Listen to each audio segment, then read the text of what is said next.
Buenos días, mi nombre es Jorge Garnés Sánchez y os voy a presentar mi proyecto de investigación llamado Desentrañando Pi a lo largo de la historia. En esta presentación voy a seguir el siguiente orden de los contenidos.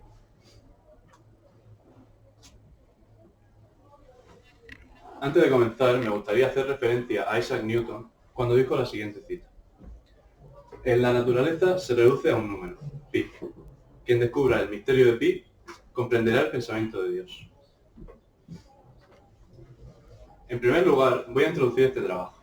Lo que estoy a punto de presentar consiste en un recorrido por la historia de pi desde la edad antigua hasta la actualidad. Con ello, quiero que se conozca este número de raíz, ya que es un número que pocos estudian con profundidad y me parece tan interesante como importante. The objectives that have been followed to carry out this project can be divided in three different blocks. On the one hand, as I have already said, I want to compilate every advance regarding pi throughout history, both before and after the computation era. On the other hand, I want everyone to get to know the main characteristics of pi, since they have been crucial for its decimal expansion. Last of all, I want to demonstrate the difficulty of developing pi without the current resources, comparing between formulas used for pi's development, both before and after the computation arrival. En definitiva, mi objetivo con este proyecto es que todo el mundo conozca el número pi de pe a pa. El principal método empleado para el desarrollo de este trabajo ha sido la revisión bibliográfica. Esta ha costado de una búsqueda de información sobre las características y la historia de pi. Las fuentes de información utilizadas para encontrar esta información se pueden dividir en dos bloques, las fuentes escritas y las fuentes en línea. Por un lado, las fuentes escritas están principalmente compuestas por libros de divulgación científica, mientras que las que son en línea han sido extraídas de bases de datos como Google Scholar, de donde se han obtenido tanto páginas web como artículos científicos.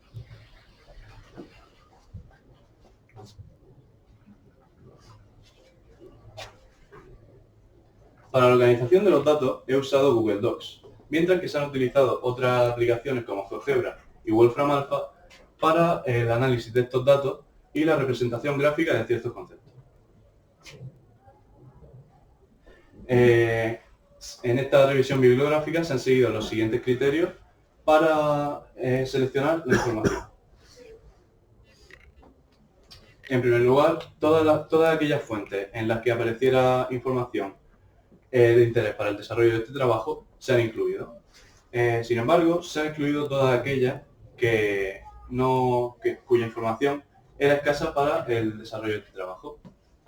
Por otro lado, la fecha de creación de las fuentes de información no se ha tenido en cuenta y se han incluido tanto artículos en inglés como en español.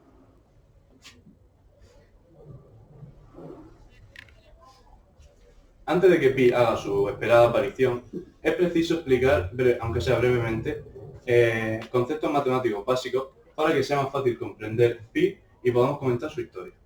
En concreto, voy a hablar de dos tipos de números, los números irracionales y los números trascendentes. Los números irracionales son parte del gran grupo de los números reales, aunque como se puede ver en el esquema, son completamente independientes a los números racionales.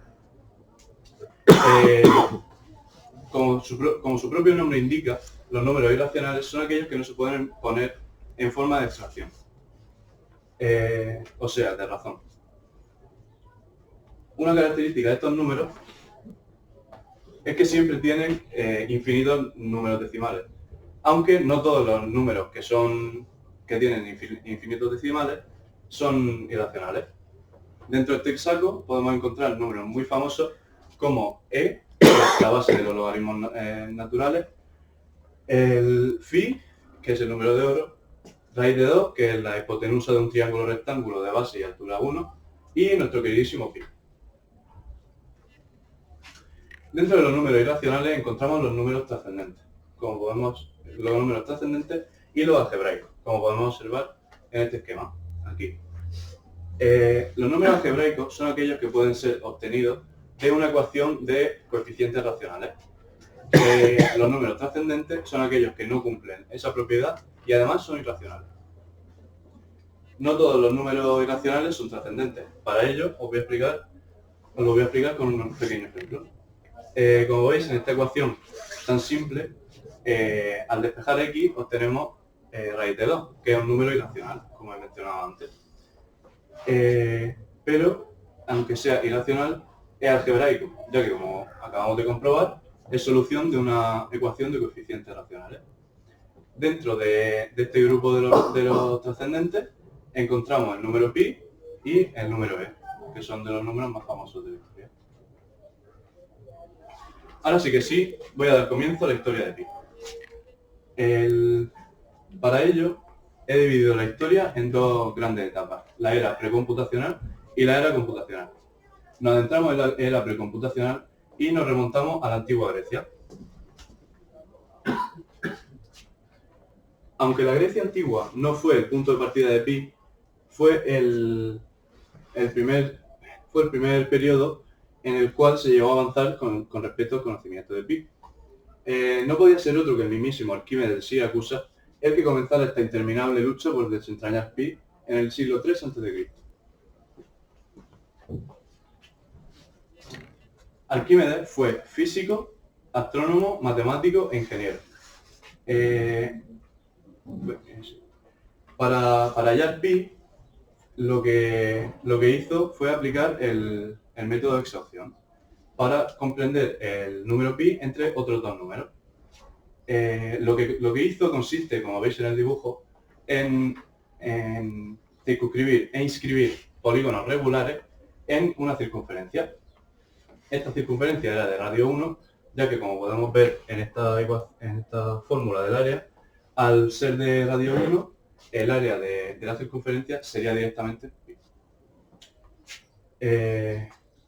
Arquímedes llegó a trabajar con polígonos de hasta 96 lados y con ello llegó a la conclusión de que pi se encontraba comprendido entre 223 partido de 71 y 22 partido de 7, que es más o menos 3,1408 y 3,1429, por lo que usó la aproximación de 3,14 para su investigación. Para explicaros el método que siguió Arquímedes, os voy a enseñar una simulación.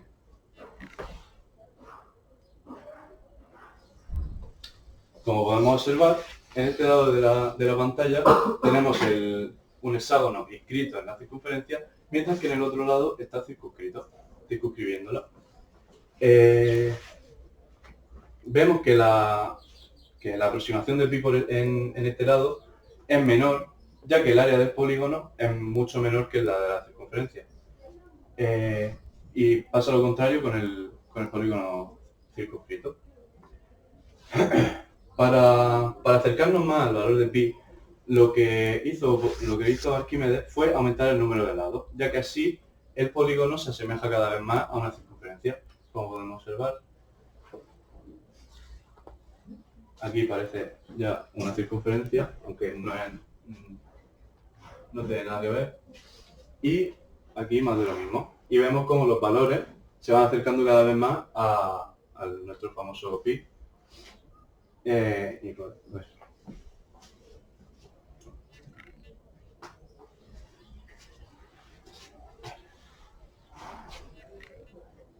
Volvemos a la línea del tiempo de pi para viajar a otro punto del mundo, a China. En el siglo V, esta vez después de Cristo, en la China imperial, nos encontramos con Zhu Chunzi, uno de los matemáticos más importantes de la historia de su época. Zhu Chunzi consiguió aproximar pi de manera correcta con 6 decimales. Este logro fue muy importante, ya que hasta más de 1000 años después no se superó. Es por eso que el número pi durante un tiempo se conoció como la razón de Zhu. Vale. Dejamos la antigüedad atrás para adentrarnos en la edad moderna. Como ya he mencionado anteriormente, los 6 decimales de Zhuangzi no fueron superados hasta más de 1000 años. No fue hasta el siglo XVI, cuando François Viet, el matemático francés, superó esta cifra. Viet es conocido como el padre del álgebra, ya que fue el primero en representar los parámetros conocidos y desconocidos mediante letras de una ecuación. Para hallar pi, siguió el mismo método que Arquímedes, solo que llevado al extremo, ya que llegó a trabajar con polígonos de más de 300.000 lados.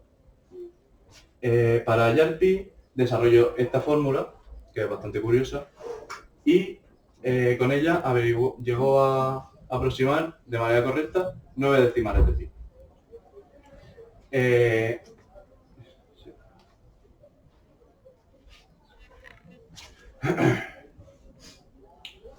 Vamos al siglo XVIII y nos encontramos con el astrónomo y matemático inglés John Machin. Este desarrolló la siguiente fórmula que podéis ver para hallar pi. Con ella consiguió 100 decimales. Esta fue muy importante ya que de ella se pueden derivar, como podéis observar aquí, otras muchas fórmulas que son muy eficaces para el cálculo de pi. De hecho, hay muchas de ellas que se siguen utilizando hoy en día para seguir calculando decimales.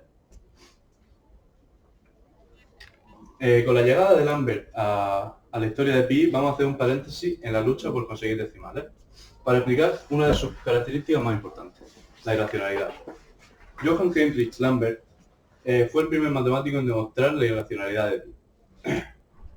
Aunque, como ya he dicho, aunque Arquímedes de Siracusa ya había mencionado esto, no lo llegó a demostrar y tuvieron que pasar más de 2000 años para que llegara a esta demostración. Hasta entonces, los matemáticos habían luchado por expresar en forma de fracción el número pi, pero es un problema que se llama la cuadratura del círculo, que lo habéis escuchado seguramente, y al llegar Lambert y demostrar que era irracional, hizo que fuera imposible resolver este problema. Para terminar con la Edad Moderna, vamos a hablar del que para muchos es el mejor matemático de la historia, Leonhard Euler. Euler hizo aparición en prácticamente todas las ramas de las matemáticas. Solo en notación científica hizo popular el uso de todos estos términos para referirse a expresiones que nadie había nombrado hasta entonces y cada uno las nombraba de una forma. Además, pi es uno de ellos y aparte de darle forma, también desarrolló esta igualdad. Con ella, esta, que me parece que es totalmente independiente de pi, es muy especial, ya que si sustituimos x por pi en esta ecuación, obtenemos la que es probablemente una de las fórmulas más famosas y fascinantes de la matemática. Elevado a i por pi más 1 igual a 0. En esta fórmula podemos encontrar los 5 números más famosos de las matemáticas relacionados estrechamente. Encontramos la base de los logaritmos naturales, la unidad imaginaria, pi, el primer número y el valor nulo. Simplemente fascinante y una buena forma de cerrar la edad moderna. Nos acercamos cada vez más a la era computacional y nos adentramos por fin en la edad contemporánea. Aunque fue breve el periodo en el que no había ordenadores en esta etapa histórica, se hicieron muchos avances. En primer lugar, en el siglo XIX, William Shanks descubrió los primeros 707 decimales de pi. Aunque posteriormente, en el siglo XX, se demostró que solo los primeros 527 eran correctos. Por otro lado, en este breve periodo de tiempo, Ferdinand von Lindemann fue capaz de demostrar que el número pi era trascendente, lo que clasificaba de manera definitiva el número pi dentro de todo el conjunto de los números. Por último, quiero mencionar la mayor aproximación de pi sin el uso de computación de la mano de John Grange y Levi B. Smith, que consiguieron llegar a 1120 decimales de pi de manera correcta. Ahora sí que sí, nos adentramos en la era computacional. En esta etapa, el número pi va a crecer como nunca lo ha hecho. El primer cálculo de todo realizado por un ordenador fue mediante el ordenador ENIAC, cuya sigla en inglés significa Electronic Numerical Integrator and Computer. Este ordenador, como podéis observar en la imagen, no tiene nada que ver con los ordenadores que conocemos hoy en día. Pesaba 27 toneladas y ocupaba 167 metros cuadrados. De hecho, su consumo era tan alto que podía llegar a causar apagones en Filadelfia, que era donde se encontraba. Para hacer este cálculo se usó la fórmula de Machine, que he mencionado anteriormente, sin ninguna modificación, es decir, puramente esa, y tardó unas 70 horas el cálculo. El siguiente matemático en aparecer en esta línea del tiempo fue François Genois, que fue un matemático francés que llegó a superar la gran cifra de los 10.000 decimales. A este le sigue el matemático Jean Guillot, el cual superó esta cifra en poco tiempo, llegando a los 16.000 decimales, pero en unos 23 años de trabajo más o menos, consiguió aumentar esta cifra a 2 millones de decimales de pi, sobrepasando por primera vez el millón de decimales. El siguiente matemático que le procede es el japonés Yasamusa Kanada, el cual en cuestión de 6 años aumentó la cifra de 2 millones a 200 millones de decimales. Unos pocos años después, los hermanos Chudnovsky harían su aparición con su propia fórmula para darle batalla a Kanada. Estos dos hermanos y el científico que ya he mencionado, Kanada, lucharon por conseguir el récord y iban superando el récord del otro simultáneamente. No fue hasta unos años después que los hermanos Chudnovsky se retiraron con la increíble aproximación de 8.000 millones de decimales de pi, mientras que Kanada siguió investigando hasta 2002, cuando superó por primera vez en la historia el billón de decimales de pi. Nos adentramos por fin en el siglo XXI y qué mejor forma de hacerlo que partiendo del primer billón de decimales. Unos años después de esta aproximación, el matemático japonés Takahashi, que había colaborado con Kanada, superó a su compañero llegando a los 2,57 billones de decimales.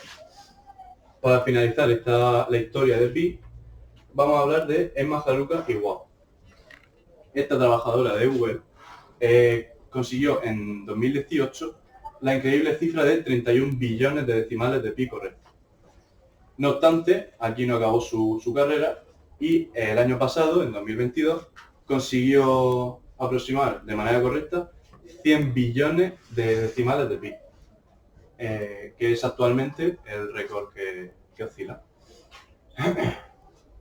Para finalizar el marco empírico, voy a comparar distintas fórmulas que se han utilizado para el desarrollo de pi. En primer lugar, voy a comparar la fórmula de Srinivasa Ramanujan y William Broncker.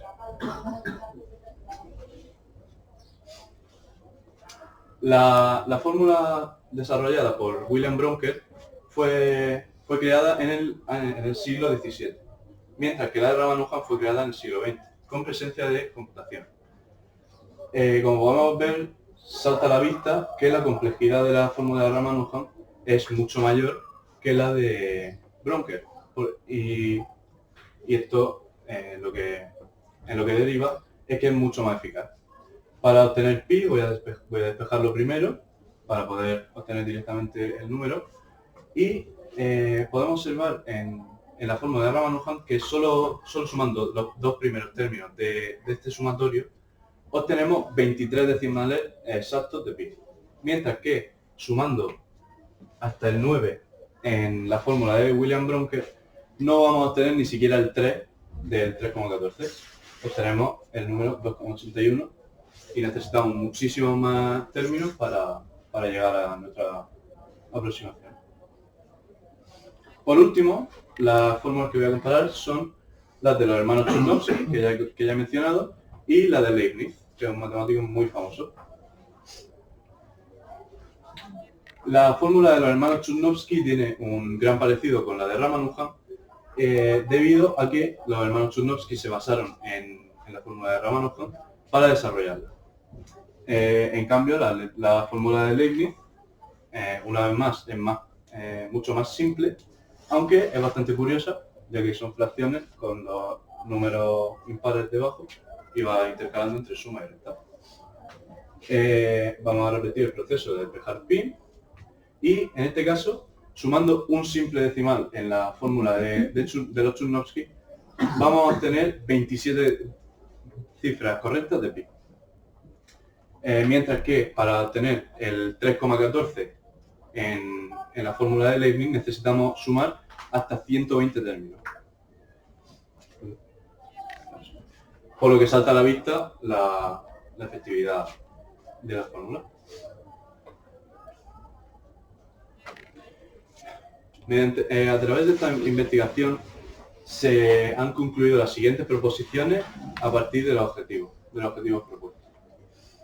En primer lugar, se ha observado que los avances, la diferencia entre los avances en el desarrollo de pi antes y después de los ordenadores, concluyendo que la llegada de los ordenadores ha acelerado de manera exponencial el crecimiento de pi.